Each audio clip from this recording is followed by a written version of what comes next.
Atau gimana? Mana Gurunda? Di mute itu Gurunda? Nggak usah di stop deh. Ngapain di stop? Oke. Kalau umat mau infak jangan dihalangi. Biarkan Siap, aja. Ya betul. Bang Juma, Bang Assalamualaikum warahmatullahi wabarakatuh. Bang Juma, boleh bertanya Bang Juma? Tolong ini Assalamualaikum warahmatullahi wabarakatuh. Waalaikumsalam warahmatullahi wabarakatuh. Gimana ya, Bang? biar sedikit panas sedikit Bang Juma. Kita kadang-kadang harus slow, kadang-kadang harus naik lagi. Nah Bang Juma kan API ini programnya kan luar biasa ya, terbukti Siap. dengan di udara begitu gencarnya gitu kan. Banyak yang mualaf gitu, banyak sampai mereka terguncang iman, mereka sampai apapun lah, panas mereka kan, apalagi dengan yang kemarin terjadi panas sekali gitu kan. Nah, tentunya ada program-program selain yang kita dengar sekarang di lewat media sosial ya, di udara gitu kan. Kita nih yang saya perhatikan adalah perang argumen, perang pemikiran di udara. Sekarang pun ada perang istilahnya perang darat istilahnya ya, melalui yang tadi yang disampaikan oleh Bang Kores dan lain-lain, itu kan bukti karya nyata dari API gitu ya. Nah memang demikiankah rencananya, atau memang udah demikiankah bahwa tidak hanya di udara saja kita program-program ini berjalan, tapi akan di darat juga seperti yang sekarang akan dijalankan dan sudah dijalankan kepada penghujat-penghujat itu. Silakan Bang Juma. Iya betul. Masya Allah, kita membantu pemerintah dalam hal ini. Yang pertama, memberantas kebutaan ya masyarakat Indonesia terhadap perbandingan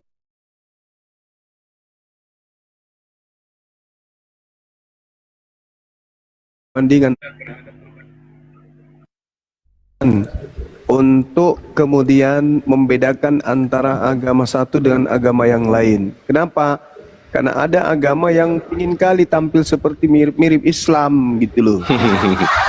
Nah, maka masyarakat Indonesia itu harus kita berantas ketidaktahuannya agar mereka bisa memahami, membedakan antara agama yang berasal dari Timur Tengah dan agama yang berasal dari Barat, di mana agama dari Barat ini ingin menyamakan dirinya dengan agama yang berasal dari Timur Tengah. Ini yang perlu dipahami. Dan aksi kita itu bukan hanya di sosmed, itu kita canangkan kemudian program-program melalui divisi dakwah dan pendidikan. Alhamdulillah, Apologet Islam Indonesia Jabodetabek ini dalam waktu dekat mereka akan menggiatkan kemudian kegiatan-kegiatan mereka, dalam hal ini dakwah dan seterusnya.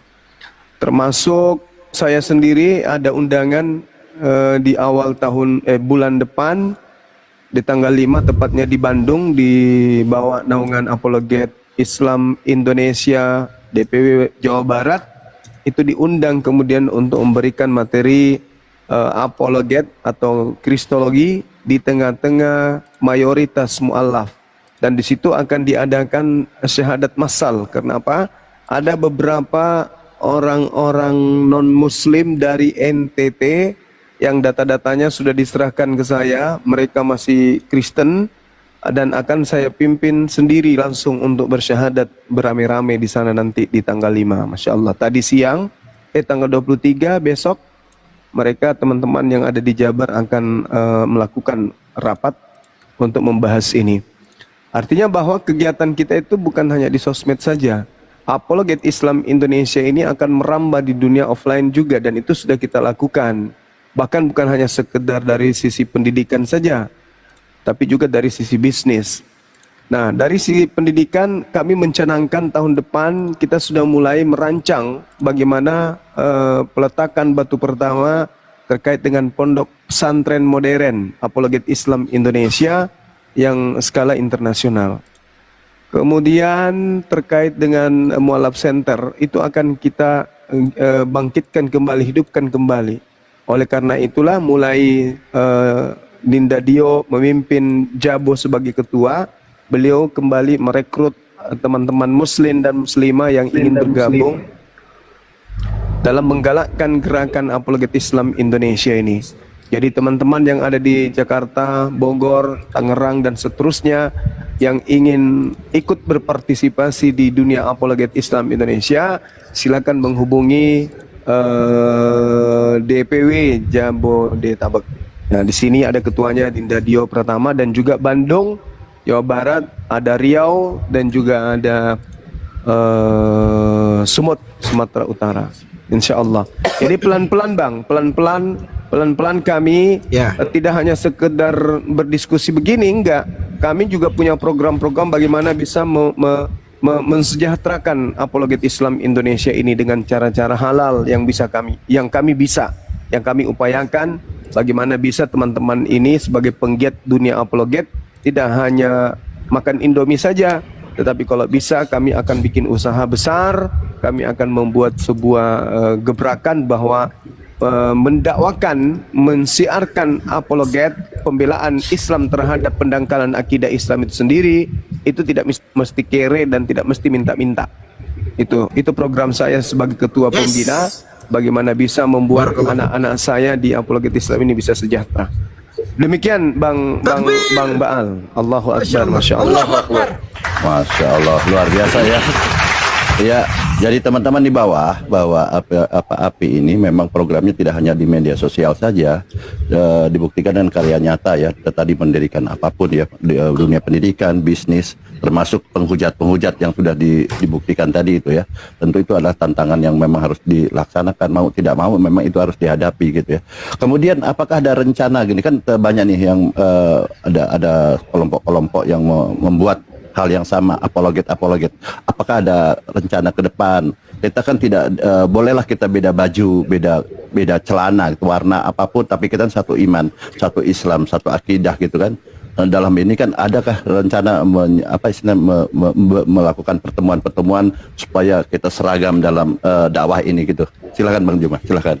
Iya, alhamdulillah kami di belakang layar itu senantiasa kami kemudian melakukan interaksi, kami melakukan kolaborasi dalam berbagai kegiatan, termasuk kemarin anak-anak kita Unirifa, ada Dinda Cebi dan beberapa teman-teman lain itu nelpon ke saya. Beruntun mereka nelpon tukar pikiran tentang program-program yang mereka ingin lakukan.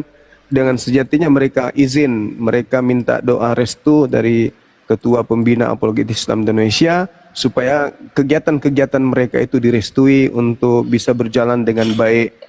Meskipun mereka tidak di bawah payung Apologet Islam Indonesia, dalam hal ini Yayasan API, tapi mereka adalah adik-adik kami, mereka adalah anak-anak kami yang juga masih menganggap kami ini sebagai orang tua. Ketika mereka ingin melakukan kegiatan, mereka izin dulu. Ketika mereka ingin mencanangkan satu program, mereka kemudian pamit dulu.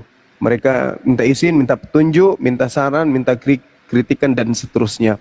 Jadi kami di belakang layar itu tetap bersatu. Bagaimana Dinda Julius bergabung dengan tim di sana, bagaimana Dinda Koris bergabung dengan tim di sana. Jadi API ini tidak menutup diri.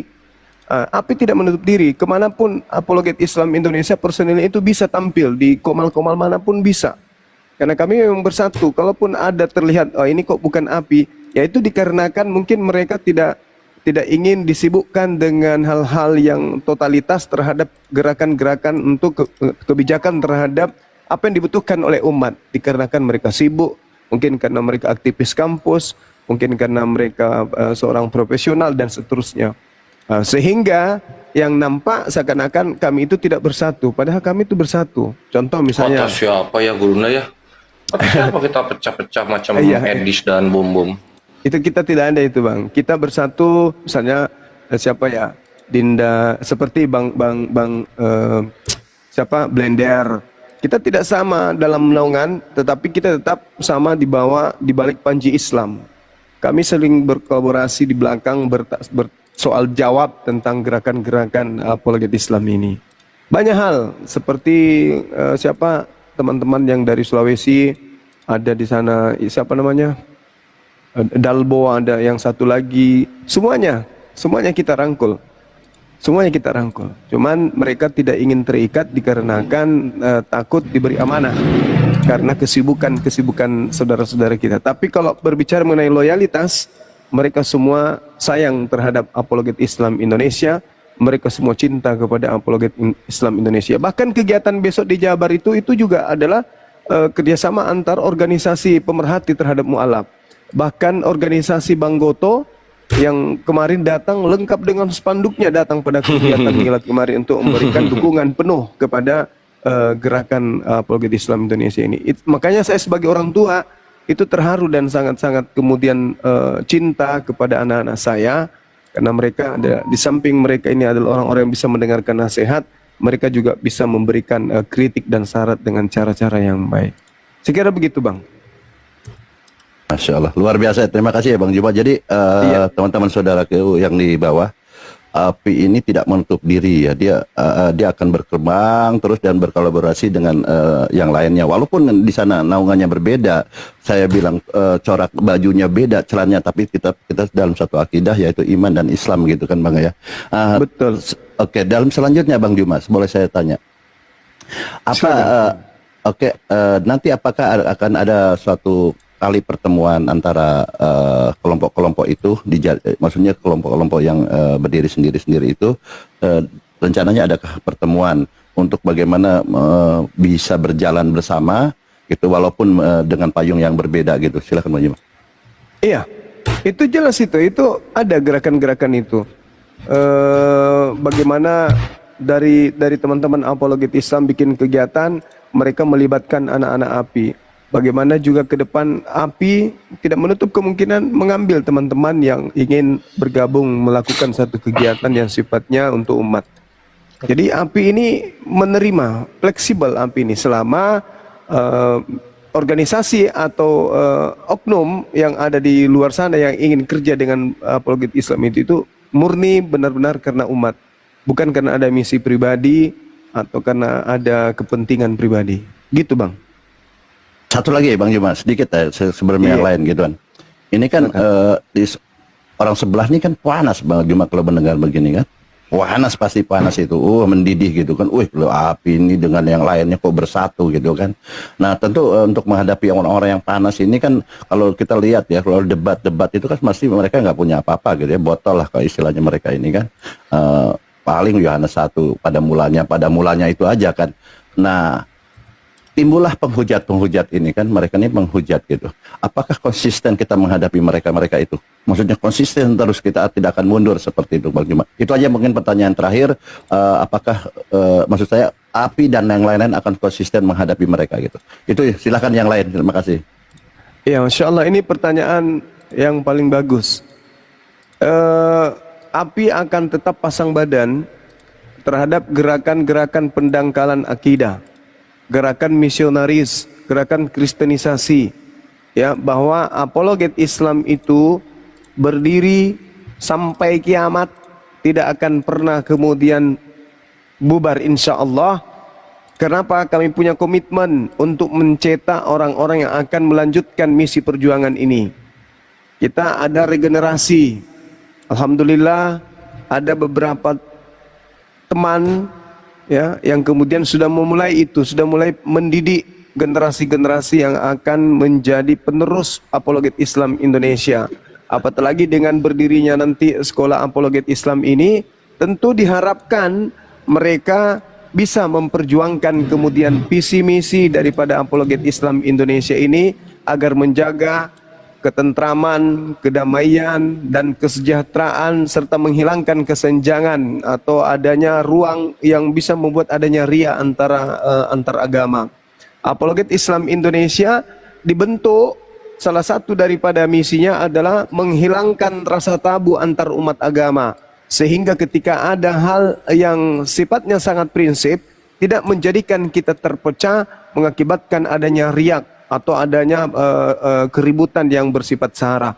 Justru karena adanya apologet Islam Indonesia ini, diharapkan umat Islam lebih mengenal lebih jauh terhadap agama di luar Islam. Begitu juga diharapkan agama di luar daripada Islam itu menyadari bahwa ternyata umat Islam itu tidak seperti dulu lagi. Mereka tidur panjang, tidak mengetahui misi-misi daripada agama di luar Islam untuk memurtadkan orang-orang Islam itu sendiri. Jadi pertanyaan sahabat kita ini pertanyaan sangat baik. Apakah apologet Islam ini akan memiliki masa di mana mereka tidak lagi? Tidak. Apologet Islam Indonesia akan tetap berjaya dan akan mengiringi negara yang kita cintai ini untuk mencerdaskan anak bangsa, dan saya kira begitu Bang. Silakan yang lain Bang. izin tambahkan sedikit Kanda. Silakan. Silakan. Yang lain jangan lupa teman-teman minum kopi ya. Udah mulai ngantuk nih. Gas terus, belum ngantuk ini, belum sampai target kita nih, teman-teman. Seperti yang disampaikan oleh Bang Zuma tadi, insya Allah Taala di Jabodetabek kita ada rencana ke depan seperti itu. Ada Mu'alaf Center yang insya Allah target programnya para mu'alaf yang keluar dari Mu'alaf Center API Jabodetabek, insya Allah para mu'alaf yang tangguh, yang kita persiapkan insya Allah untuk membela agama Islam dan mengkanter segala bentuk pendangkalan akidah yang dilakukan oleh manusia-manusia yang tidak bertanggung jawab.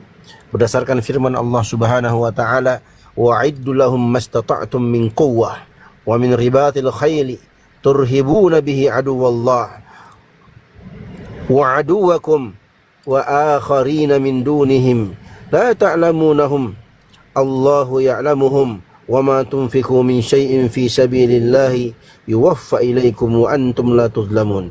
Dan persiapkanlah dengan segala kemampuan untuk menghadapi mereka orang-orang kafir yang menghalangi dan memerangi Islam dengan kekuatan yang kamu miliki, dan dari pasukan berkuda yang dapat menggentarkan musuh-musuh Allah, juga musuh-musuhmu dan orang-orang selain mereka yang kamu tidak mengetahuinya, tetapi Allah Maha mengetahuinya. Apa saja yang kamu infakkan di jalan Allah niscaya akan dibalas dengan cukup kepadamu dan kamu tidak akan dizolimi sedikit pun. Jadi teman-teman, program-program itu butuh ta'awun, butuh kerjasama dari kalian semua. Kita semua kaum muslimin butuh untuk ta'awun, tolong menolong di atas kebaikan dan ketakwaan. APII bukan siapa-siapa tanpa pertolongan Allah. Kemudian tanpa adanya kolaborasi dan partisipasi dari kaum muslimin di Indonesia. Maka dengan itu kami menghimbau seluruh teman-teman kaum muslimin khususnya, ayo kita ambil andil dalam perjuangan ini teman-teman. Biidznillah insyaallah sebagaimana yang telah dijelaskan oleh Bang Zuma tadi. Mudah-mudahan apa yang kita lakukan,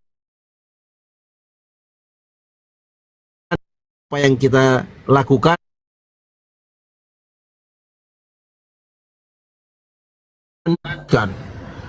Oke, mungkin aku tambahin sedikit ya. Tadi sudah dijabarkan semua teman-teman. Yang pertama ya, kita harus tahu namanya perjuangan ya, itu tidak bisa melulu mengandalkan sosok teman-teman.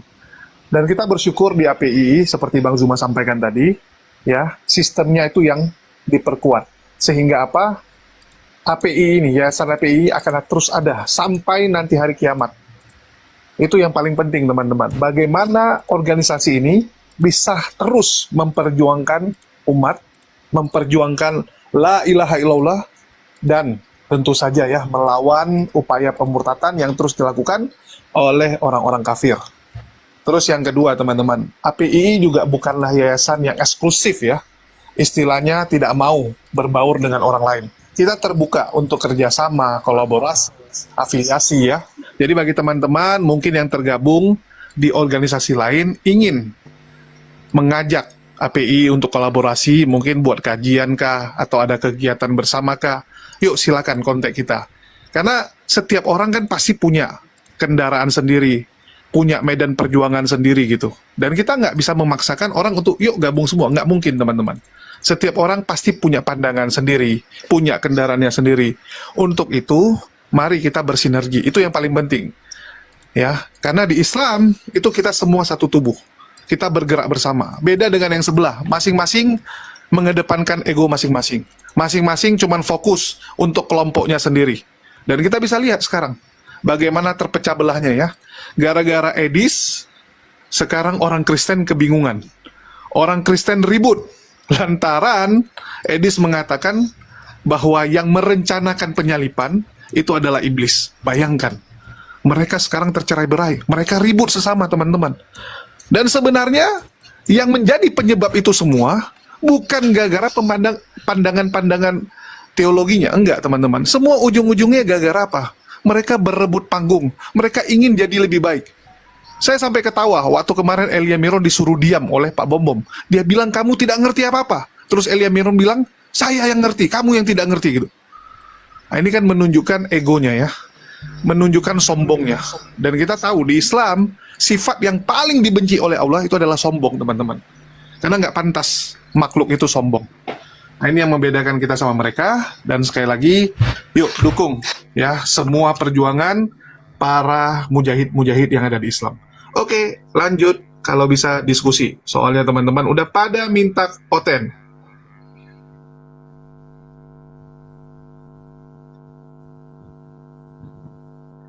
Kencang kali lah ini.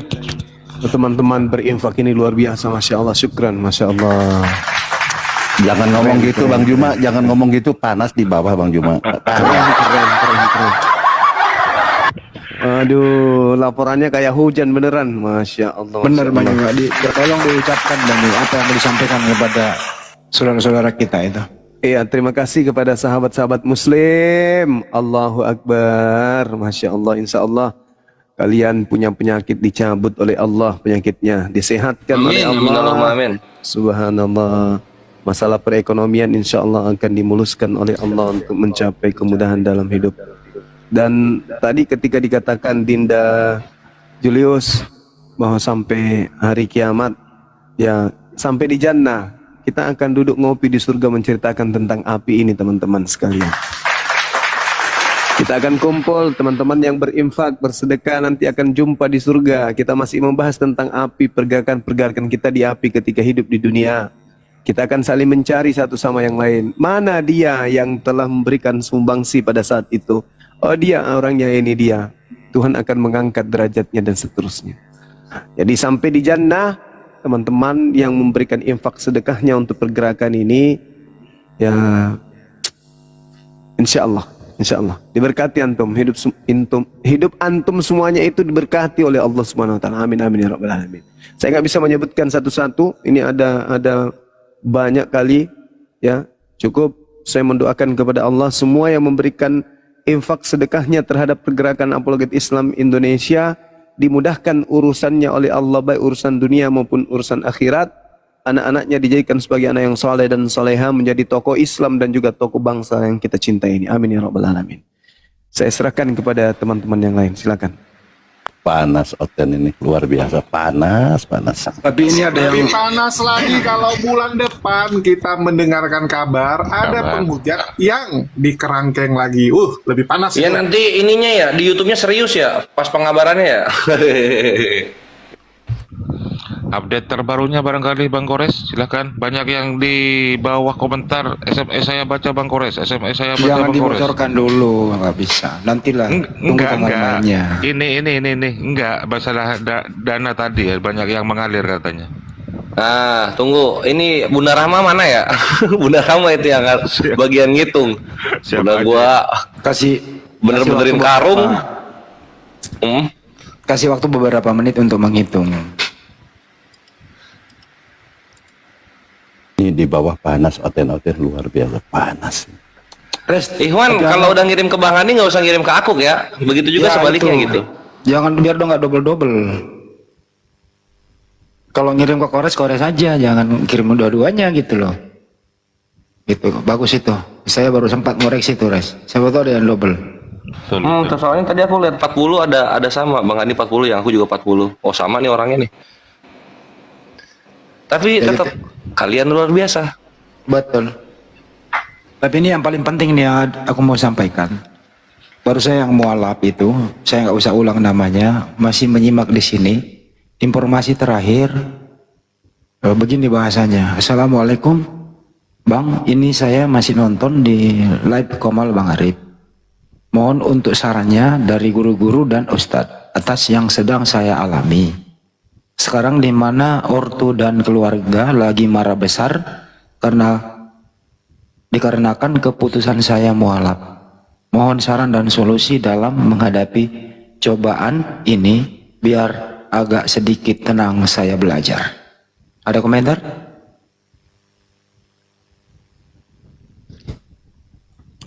Iya, jadi kalau saya itu bagian daripada mu'alaf.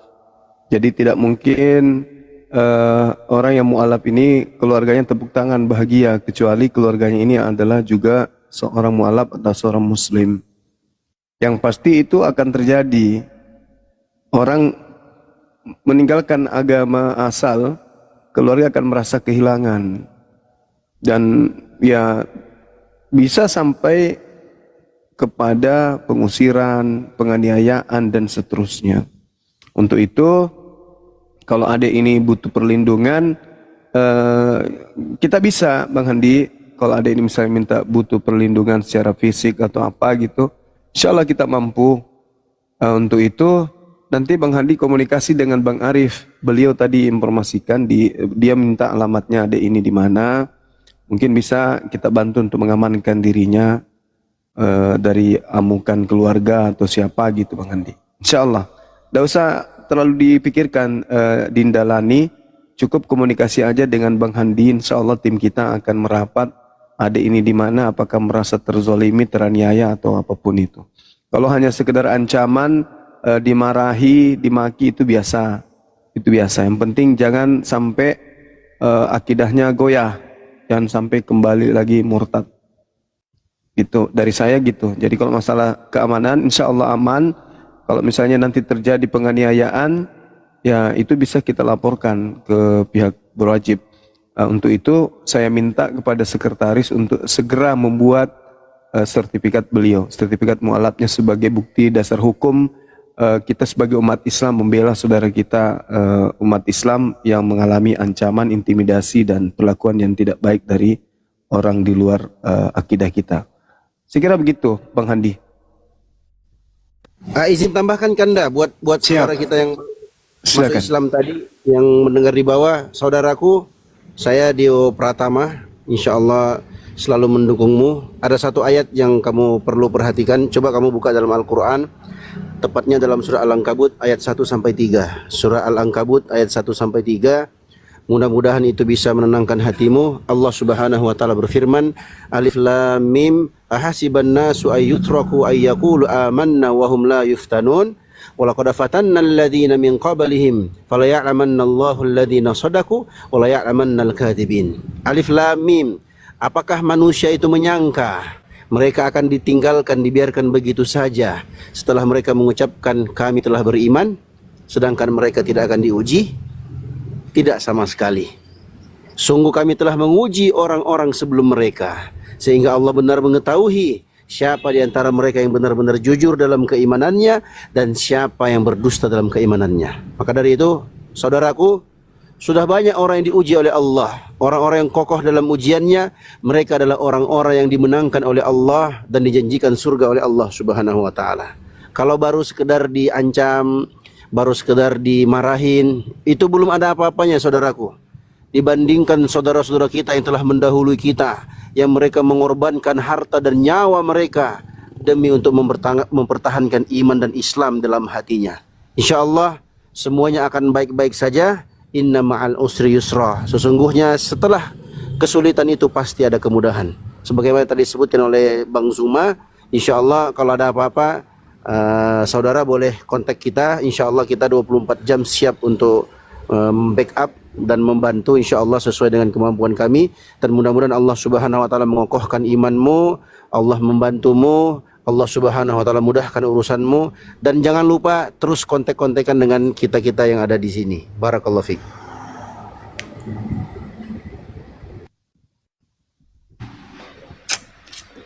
Master teologi itu siapa ya? Udah ada alamat lengkapnya dan sudah saya sudah ada alamat lengkapnya, sudah saya kasih ke Bang Arif. Insya Allah besok Bang Arif menindaklanjutinya di sana Banyu. Clear. Alhamdulillah. Oke, sip, aman lah itu. Jadi juga peringatan kepada saudara-saudara non-muslim, kalau ada orang yang masuk Islam, ya kalian juga harus mengerti bahwa kenapa dia masuk Islam. Ya mungkin karena mereka yang masuk Islam ini menggunakan akal dan memilih Islam itu masuk akal. Mungkin ajaran sebelumnya menurutnya tidak masuk akal lagi. Misalnya Tuhan datang ke bumi jadi manusia dibunuh, mungkin menurutnya tidak masuk akal, sehingga dia memilih Islam. Jadi jangan dipaksa, jangan ditakut-takuti. Karena betul secara biologis dia adalah keluargamu, tapi dari segi keyakinan dia bukan siapa-siapamu karena dia beda keyakinan. Jangan kesentuh dia. Jangan pernah kau sentuh pakai tanganmu atau apapun itu, jangan. Karena engkau akan berhadapan dengan umat Islam sedunia. Ingat itu. Ingat itu. Umat Islam ketika saudara yang disakiti, maka sedunia umat Islam itu akan bereaksi.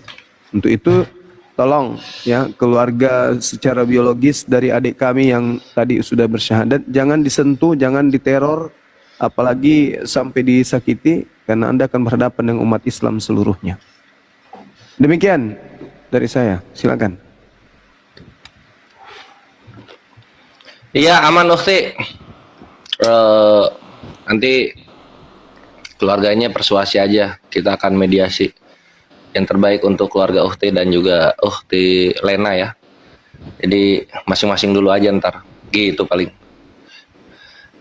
Oke, kita lanjut dialog Ikhwan sambil mendata segala sumbangsi yang kalian berikan. Mari kita dengarkan calon-calon mu'alaf di atas. Master Teologi, silakan mau nanya apa? Mute-nya dibuka.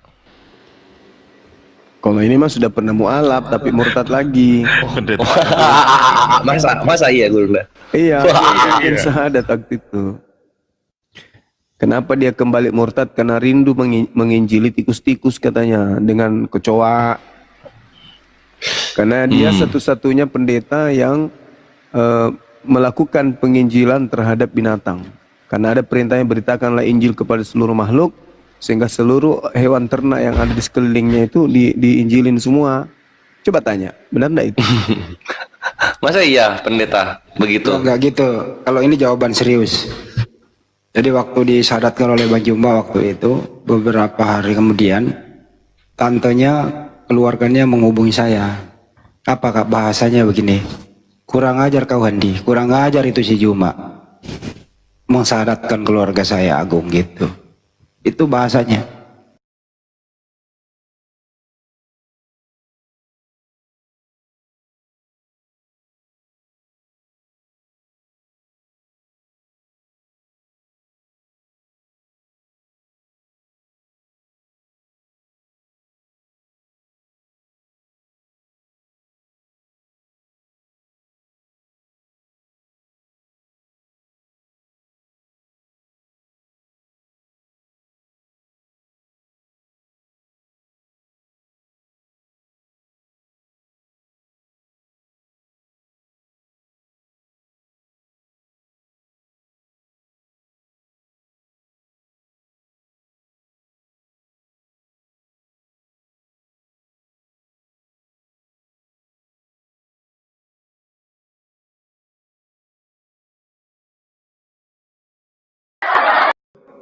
Di antara seluruh binatang yang dilakukan penginjilan, katanya yang paling usil itu tikus ya.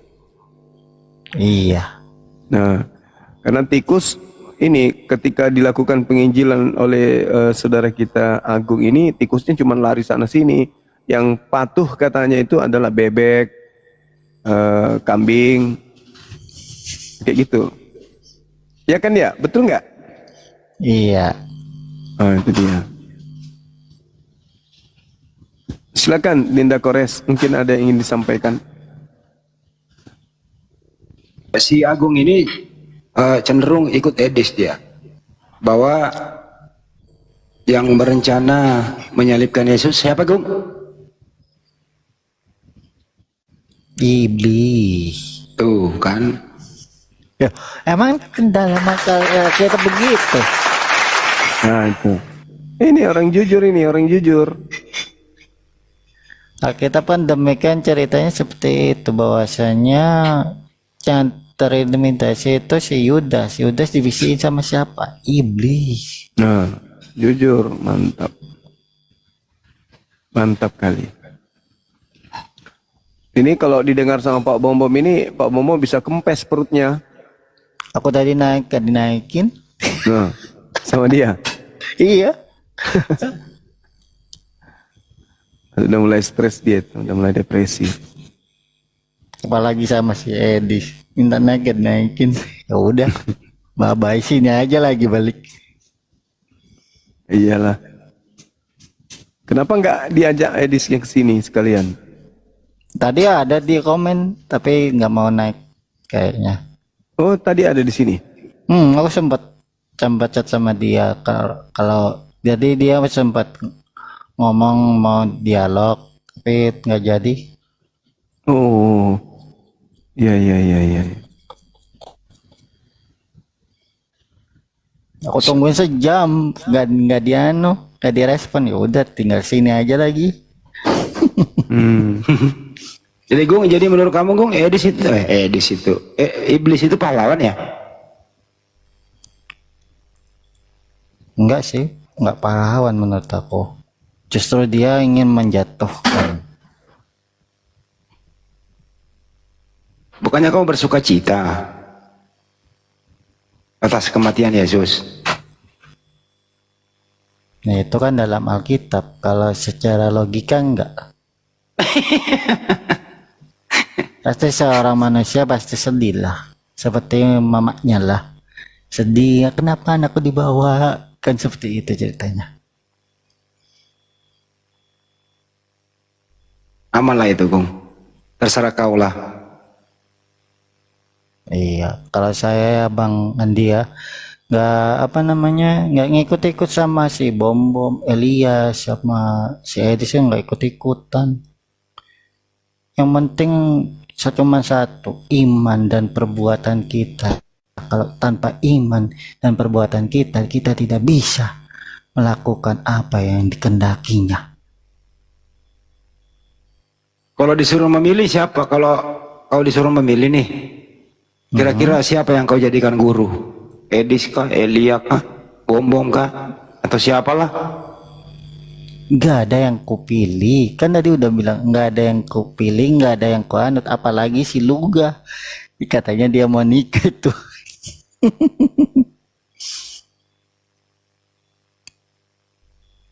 Masa Nabil menikah, emang ada? Ya kalau Nabi nggak nikah ya nggak ada keturunannya lah. Iya juga sih ya. Tapi dia itu pandai apa ya, bersilat lidah kalau aku bilang. Tidak berpendapat juga aku sama dia. Kalau Iblis aku sih itu, Gung, iblis itu jahat atau baik? jahat, Apa aja kejahatannya iblis? suka meneror, suka apa lagi ya? Suka berbisik-bisik hal-hal yang negatif gitulah. Bisik-bisik orang bahwa kau harus percaya yang mati di tiang salib itu siapa? Yesus. Yang Tuhan itu kan yang mati.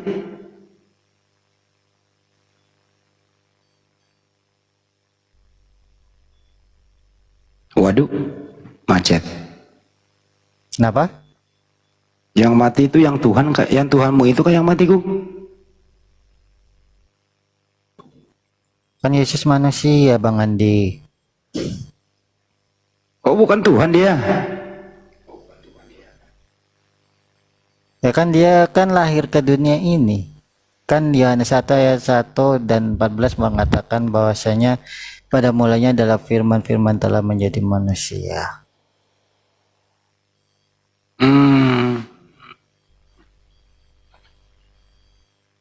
Assalamualaikum warahmatullahi wabarakatuh.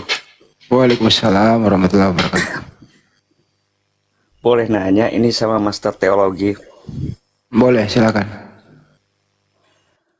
Itu kita tahu kalau Adam jatuh ke dalam dosa itu karena iblis. Ya.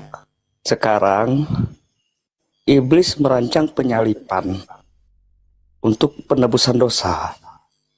Apakah iblis sudah tobat atau Bibelnya salah konsep? Kalau saya garis bawahi ya Bang ya. Kalau saya garis bawahi bahwasanya iblis itu menggoda Yudas untuk menyalibkan Yesus. Tetapi dalam konteks lainnya juga demikian, kan ada nubuatannya itu. Bahasanya dia itu harus mati di kayu salib. Yesus hanya menghendapi. Tapi kalau secara logika ya, pasti dia nggak mau, pasti dia berontak seperti itu. Di mana penyalipan itu atau Yesus itu harus menggenapi penyalipan. Karena nubuatan itu harus tertulis di Perjanjian Lama. Iya, kan di Perjanjian Lama juga tertulis demikian di dalam kitab Yesaya berapa ya, lupa aku. Yesaya mengatakan bahwasanya dia itu dilodai, dicemaki, dihina, dicambuk. Dia itu lahir, mati dan dibangkitkan. Itu ayatnya di Yesaya berapa lupa aku. Hanya di dalam kitab Yesaya itu sudah dijelaskan demikian, dan di dalam Perjanjian Baru juga dijelaskan demikian juga. Dan terjadilah penyalipan. Kalau tidak salah di Yesaya itu penubuatan dari Yesaya bin Amos itu untuk raja-raja pada masa Hizkia dan Yotam. Ada 4 raja pada masa itu, bukan buat Yesus. Iya, tetapi kan di Kalau sisi yang buat lain, Yesus itu di kitab Mazmur. iya di kitab Mazmur juga ada juga. Tapi di sana Menjelaskan. dikatakan Yesus itu menyaksikan pembalasan terhadap orang-orang yang berbuat jahat kepadanya, dan dia diselamatkan oleh Bapa. Berarti Yesus tidak mati di sana.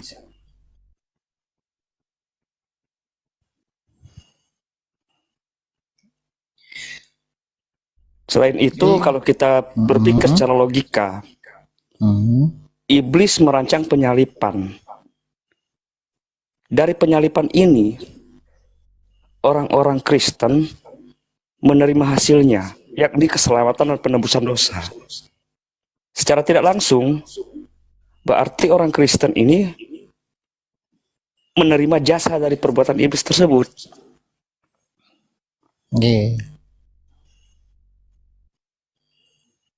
Kira-kira gimana itu konsepnya?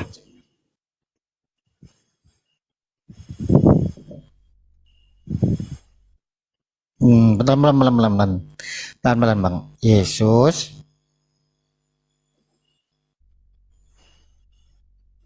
kan disalib ini atas perancangan iblis. Orang Kristen menganggap penyalipan ini sebagai penebusan dosa atau jalan keselamatan. Berarti iblis punya andil dong di sini. Betul. Punya jasa di sini. Ya. Padahal iblis itu kan ingin manusia berdosa.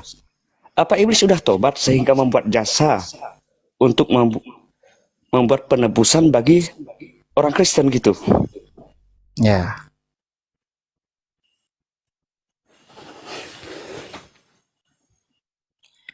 Karena kan dalam Alkitab, apakah penyalipan Yesus itu adalah perancangan iblis? Kalau dalam segi Alkitab ini saya artikan sendiri ya. Dari pandang iblis, ya, iblis merencanakan kematian Yesus. Iblis berusaha mengendalikan misi Yesus sebagai juru selamat. Jadi Yesus itu menggagalkan misinya Yesus sebagai juru selamat manusia. Sejak awal iblis itu nggak suka dan mencobai menghentikan rencana-rencana Tuhan, termasuk pencobaan di dalam padang gurun Matius 4. Iblis menggunakan hati orang seperti Yudas Iskariot, Lukas 2 ayat 3, untuk mengkhianati. Makanya ada penyalipan itu. Iya, kita tahu kalau misalnya iblis itu berusaha untuk menghentikan rancangan-rancangan Tuhan, berarti iblis ini kan dia membisiki Yudas ini kan. Nah, dari Yudas lah terjadi perancangan untuk pembunuhan Yesus di kayu salib. Kalau memang ini perbuatan dari iblis untuk menghentikan rancangan Tuhan supaya adanya juru selamat di bumi, maka kematian Yesus di kayu salib ini tidak menjadi jalan penebusan dosa. Betul. Tidak menjadi jalan penebusan dosa. Ya. Tapi kenapa dalam khotbah Petrus dikatakan bahwa Hmm. Yesus mati di kayu salib itu telah menjadi Tuhan bagi umat yang percaya. Ya, betul. Maka secara tidak langsung kalau penyalipan ini dikatakan jalan penebusan dosa, maka rancangan iblis tadi atau jasa iblis tadi sekarang dinikmati oleh umat Nasrani, oleh umat Kristen gitu, bukan Nasrani ya. Terus? Ya itu faktanya. Sekarang umat Kristen menikmati hasil dari pekerjaan iblis itu dalam bentuk keselamatan penebusan dosa ini. Karena Yesus mati di kayu salib oleh iblis, bukan rancangan Bapa. Kira-kira itu gimana konsepnya?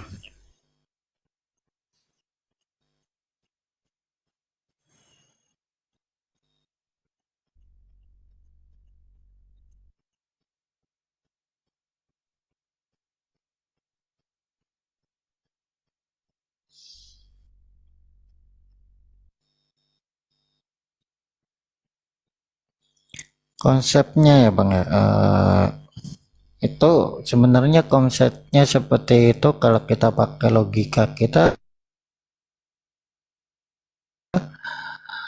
ya ngapain juga pakai itu gitu loh. Ngapain harus harus iblis ya kan? Rancangan, apakah rancangannya Yesus disalib itu apakah rancangan Bapa ya kan? Di sisi lain di Alkitab juga mengatakan seperti ini. Bentar. Selain dia rancangan di kayu salib itu rancangan iblis, di sini juga menyatakan penyalipan Yesus adalah rancangan Bapa sebagai bagian dari rencana keselamatan untuk menembus dosa manusia. Seperti itu, Bang. Makanya tadi ada dua sisi, tapi yang saya iyakan itu Yesus itu Yesus itu disalib itu rancangannya iblis, betul. Tapi di sisi lain juga ada rancangan Bapa sendiri supaya itu tadi tergenapi.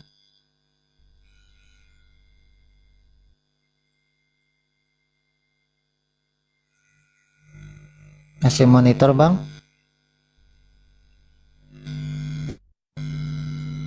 Apa terpental ya? Gimana? Oh, terpental sepertinya ya. Oke. Ya, saya mau jelasin sekali lagi ya buat teman-teman ya. Yesus disalib adalah rancangan iblis, betul.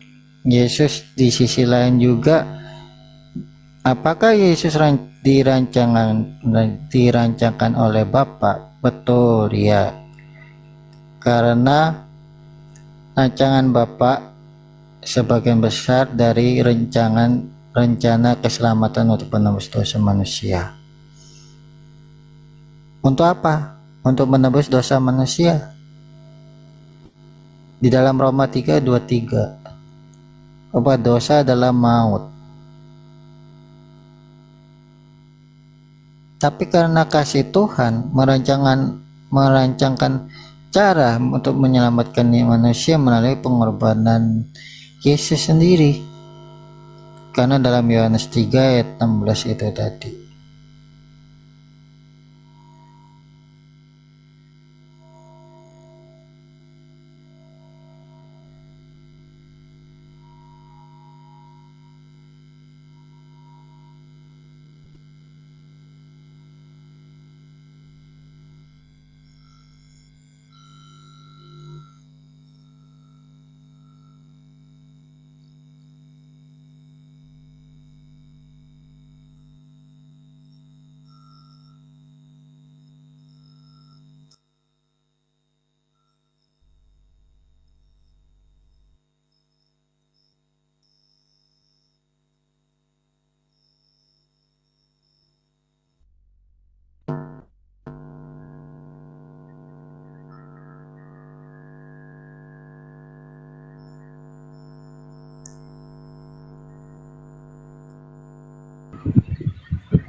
Ya, silakan. Brunda, monitor Brunda. Bang Bahan, Udah pada tidur kali bang. Monitor. Aduh, lembek gini, lembek gini aku nggak bisa bang. Lanjut. Lanjut. Minta yang dari bawahnya dulu naik ke atas. Rasa napas Mas Eko. Suaranya kecil ya. Bang Juma bikin panas aja. Jangan begitulah, suaranya bikin panas orang di bawah. Oten panas. Ngantuk Mas Eko. Ditambah lagi Mas Agung juga ngomongnya kayak gitu. Jam-jam segini kan kita butuh yang powernya cukup lumayan. Iya. Ini Mas Agung lemas ngomong aja, orang bikin ngantuk. Bagaimana ini? Tadi menghilang soalnya nggak semangat. Bukan menghilang. Bukan menghilang. Telinga pada bernana mendengarkan suara Mas Agung. Ayo naikkan hotel yang lain. Yang lain saja, mana yang lain? Iya. Woi, naik kau. ayo Roy, naik Roy. Roy, sudah saya undang kau Roy. Aku udah mulai ngantuk juga sih. Enggak, Roy di bawah komen-komen cuma takut naikin saya. Ayo Roy, sudah saya undang dari tadi.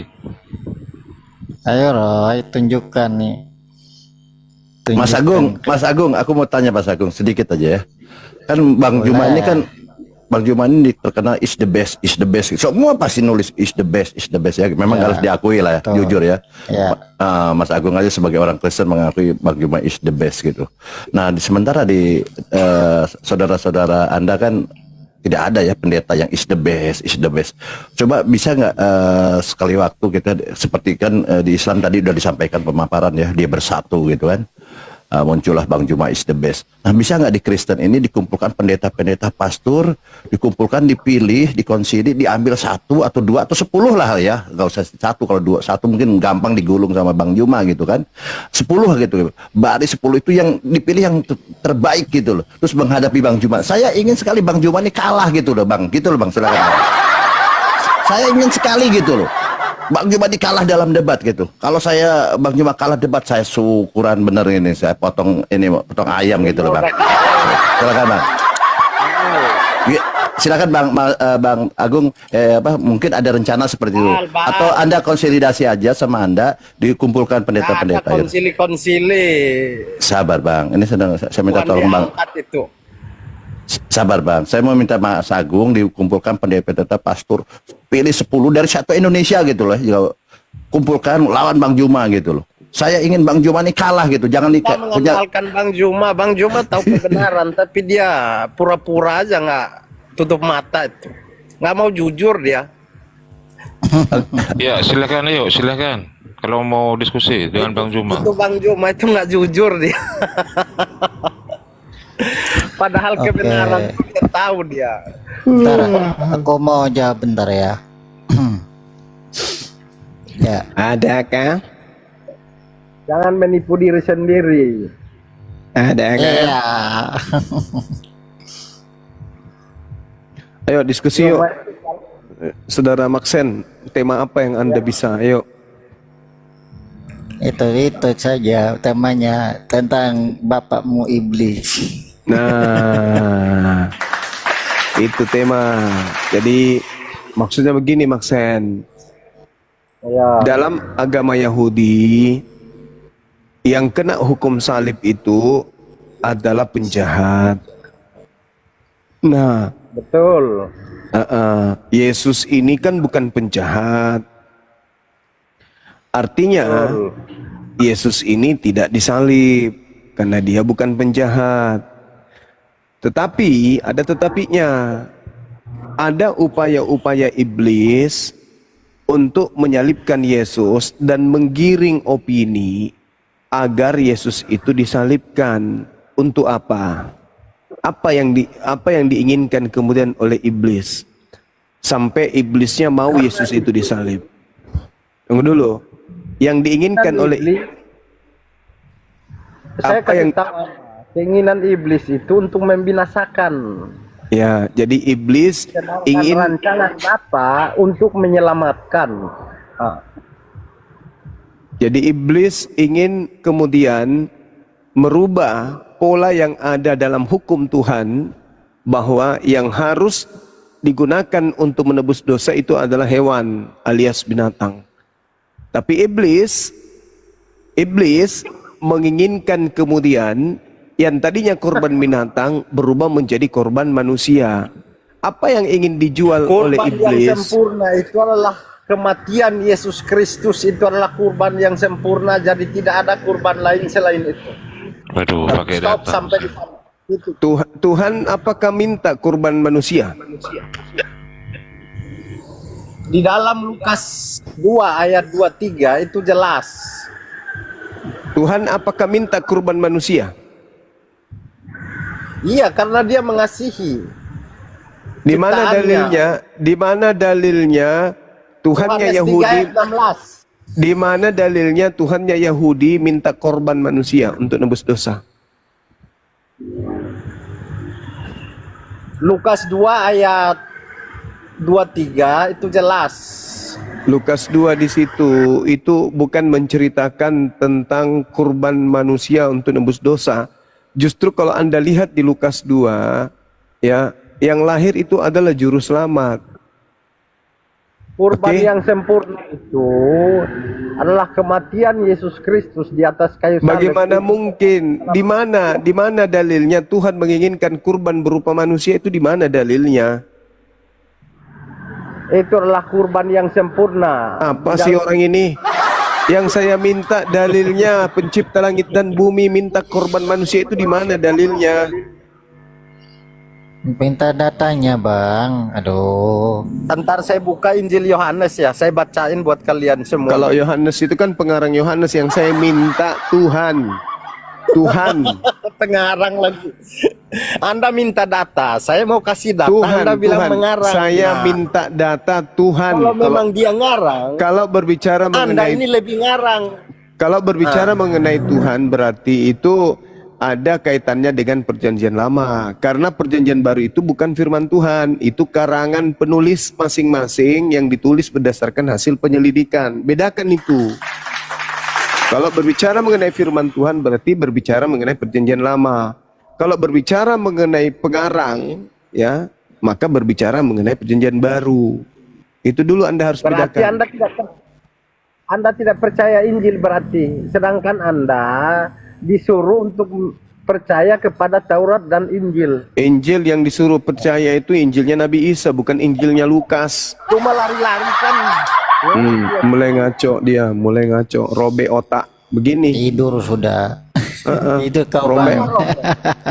robek otak kau itu. Dalam- Kopi dulu lah bang. Disuruh untuk percaya Taurat dan Injil. Injil yang diperintahkan oleh Al-Quran itu bukan kitab lu. Kitab lu itu adalah catatan dari barat. Sementara Injil yang dimaksud dalam Al-Quran adalah ketetapan-ketetapan yang Tuhan berikan kepada Nabi Isa alaihissalam. Jangankan Nabi Isa, Yesus aja tidak pernah mengenal kitab perjanjian baru itu. Coba belajar lagi deh. Hey, itu saksi mata loh. Yang saya Murid-murid Tuhan tanya Yesus Nabi ketika Isa, dia bersama-sama dengan Tuhan Yesus. Yesus mengenal Bible enggak? Perjanjian Anda baru. ini ngawur. Yesusnya mengenal perjanjian baru enggak? Mengenal Di mana tertulis? sebelum Adam ada, dia sudah ada. Saya tidak tanya itu. segala ciptaan Apakah yang Yesus ada di mengenal dunia, perjanjian? Segala ciptaan yang ada di dunia ini, Tuhan Yesus Orang itu gila. ikut campur. Supaya Anda tahu. Orang gila. Karena dia adalah firman. Orang gila.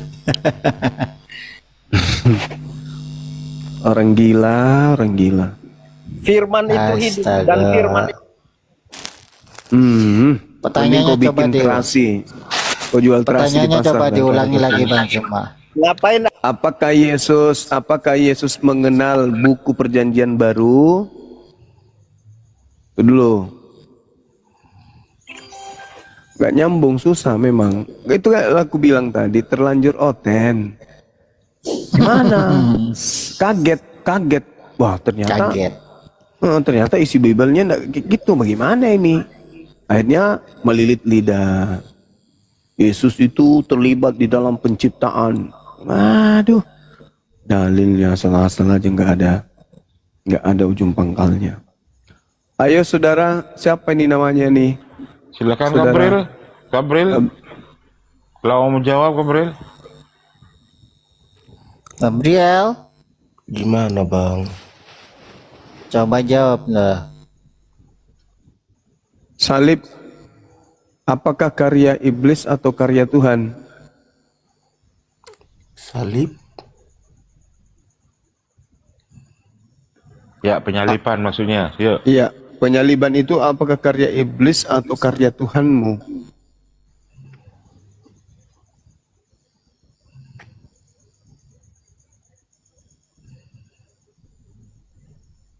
Jawab.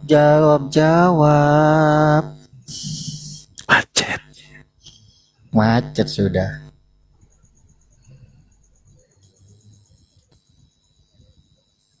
Kok macet? Trik. Gak berani Ini dia jangkrik. menjawab. Cobalah jawab Bang Gabriel. Jawabannya iblis. Kalau iblis malah dimarahi bom-bom nanti. Pak Pendeta Agung, iyalah. Kalau bilang Bapak, dismarah besar. Dilema ini Gabriel ini. Silakan Gabriel dijawab. Udah 5 sudah ya. Karya bom-bom gitu aja. Gabriel. Kok minta naik Gabriel? Apa? Kan aku dijambak. Oku dong. Lo iya, tapi kan ada di permintaan. Saya terima kan gitu kan. Ya silakan jawab kalau memang bisa jawab Gabriel. Ya itu karya Allah lah. Berarti iblis itu Allahmu, Tuhanmu. Enggak. Karena Yesus mengatakan orang yang mau menyalibkan dia adalah orang yang melakukan kehendak iblis. Yohanes 8:37-44. Orang yang ingin menyalibkan dia adalah orang yang ingin melakukan apa yang diperintahkan oleh iblis.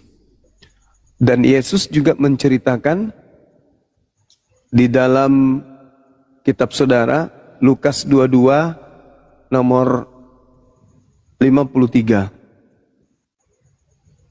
bahwasanya orang yang ingin menyalibkan dia adalah kuasa kegelapan. Kuasa kegelapan itu bukannya setan. Orang-orang yang ingin membunuh Yesus itu adalah orang yang dibawa pengaruh kuasa kegelapan. Berarti yang Anda sebutkan Bapa, yang Anda sebutkan Allah tadi itu adalah Tuhan Anda yang adalah setan menurut Yesus. Karena hanya anak-anak setan yang menginginkan penyaliban terhadap Yesus. Itu kata Yesus loh, bukan kata saya. Coba Anda buka di dalam Yohanes 8 nomor 37 sampai nomor 44. Dan Yesus simpulkan tuh, bagi orang berakal pasti nyampe. Ketika Petrus ingin menyelamatkan Yesus agar Yesus tidak disalib, pikiran Petrus ini Yesus ini akan disalib, makanya dia harus diselamatkan. Maka upaya yang dilakukan dalam bentuk nyata oleh Petrus terhadap Yesus adalah menarik Yesus supaya tidak pergi ke orang-orang Yahudi. Tapi Yesus mengatakan, "Enyahlah iblis, kamu adalah satu batu sandungan untukku. Kamu hanya memikirkan apa yang dipikirkan oleh manusia. Kamu tidak memikirkan apa yang dipikirkan oleh Tuhan." Nah, yang dipikirkan oleh manusia Petrus, Yesus ini pasti disalib kalau dia pergi ke sana. Artinya bertentangan dengan pemikiran Tuhan. Kalau pemikiran Tuhan, Yesus tidak akan disalib. Aku akan melindungi dia. Karena dia adalah anakku, dia adalah hambaku yang kukasihi. Sekuat apapun tentara Romawi dan juga orang-orang Yahudi ingin mencelakai Yesus, Tuhannya alias Bapaknya tidak akan pernah mau membiarkan Yesus itu dizolimi. Makanya Yesus sudah menyerahkan diri. Kepada siapa? Kepada Bapa, bukan kepada tentara Romawi.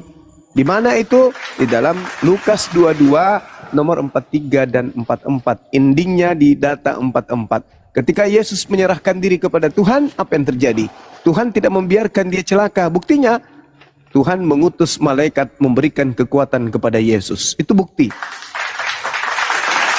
Itu bukti bahwa Tuhan datang menolong Yesus. Nah, adapun yang menampakkan diri di kuburan, Maria melihat sosok malaikat bercahaya, menggunakan jubah putih, bla bla bla. Terus ingat, pengakuan Paulus sendiri mengatakan bahwa iblis pun bisa kemudian tampil seperti malaikat terang. Jadi yang datang ditemui Maria di dalam kubur itu bukan malaikat. Itu bukan malaikat.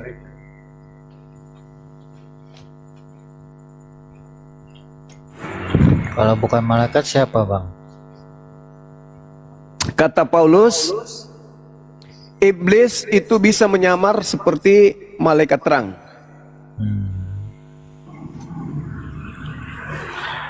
Ayo Suma, jangan mute aku. Jangan turunin. emosi lah, jangan emosi. Kok diskusi itu pakai otak, jangan bicara sendiri Aku makanya. nggak emosi. Kamu kalau aku Makanya. mau menyampaikan kebenaran, kamu mute. Oke, sekarang gini. Paulus berkata dalam 2 Korintus 11 nomor 14. Ini yang mau Hal dibahas itu- apa ini? Iya, terkait penyaliban. Ya, penyaliban terus. Penyaliban. Terkait penyaliban. Hukuman salib itu kan hukuman yang diberlakukan oleh orang-orang Yahudi. Pertanyaan saya, menurut hukum Yahudi, orang yang disalib itu penjahat atau orang benar? Penjahat. Nah, penjahat. Yesus penjahat bukan? Bukan. Pantas enggak dia disalib? Karena sudah ditentukan. Kok karena? sejak Kok semula. karena? Kok jadi karena? Jadi karena Inilah kacaunya karya kamu. Penyaliban itu adalah karya. Pantas tidak Allah Yesus Bapa. yang bukan penjahat ini disalib? Pantas enggak? Karya Allah Bapa. Anda jangan Aduh, ngaco lagi. Macam mana? saya punya Bapak yang kau maksudin, Bapak